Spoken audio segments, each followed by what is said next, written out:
Seja muito bem-vindo ao canal Leitura Diária da Escola Bíblica Dominical. Se ainda não é inscrito, inscreva-se, curta, compartilhe e não esqueça de ativar as notificações. Cumprimento a todos com a paz do Senhor Jesus. Estamos mais uma vez juntos para compartilhar a nossa leitura diária. Eu me chamo Júlia Fernandes, pertenço à Assembleia de Deus do Parque Santa Rosa de Lima, em Itaboraí, Campo de Cabo Sul.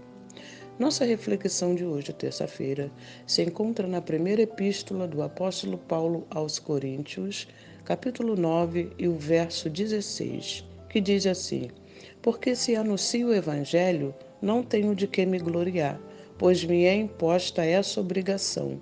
E ai de mim se não anunciar o Evangelho.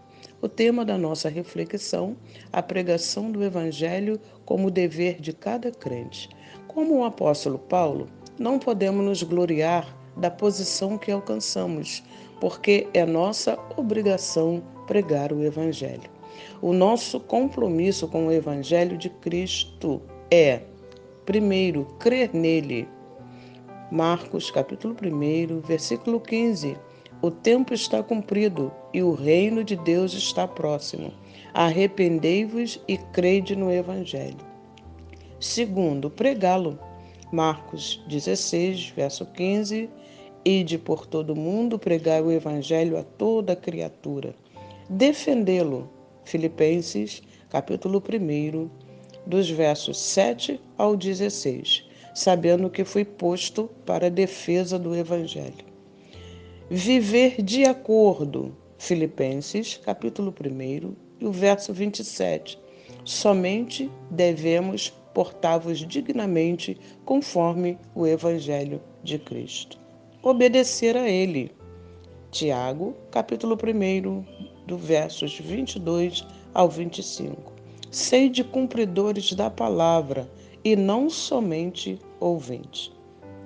Em Romanos, capítulo 1, versículo 14, o apóstolo Paulo também nos diz que ele era devedor dos gregos, dos bárbaros, tanto dos sábios quanto dos ignorantes. Ele tinha por obrigação de anunciar o Evangelho a toda a gente. Todos nós, quando aceitamos a Jesus, recebemos essa bandeira do Evangelho para onde irmos anunciar o poder transformador da palavra de Deus. Neste domingo, vamos estar estudando a nossa lição de número 13, com o tema O Propósito de Missões. Falemos com o propósito desse Evangelho transformador.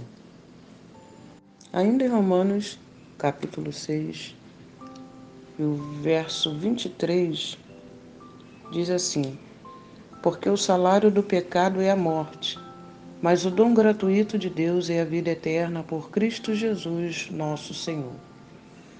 Que o Senhor Jesus nos conceda sempre graça para onde irmos anunciarmos a palavra de Deus. Fiquemos com esse tema, que já foi lido aqui, Marcos 16, versículo 15. Ide por todo mundo e pregai o Evangelho a toda criatura. Que o Senhor Jesus abençoe a todos, nos dando aí uma semana de estudo abençoado da palavra de Deus e que possamos compreender o ide do Senhor e dar ouvido à voz do Espírito Santo de Deus para nos conduzirmos à pregação do Evangelho. Que Deus abençoe a todos, em nome de Jesus. Amém.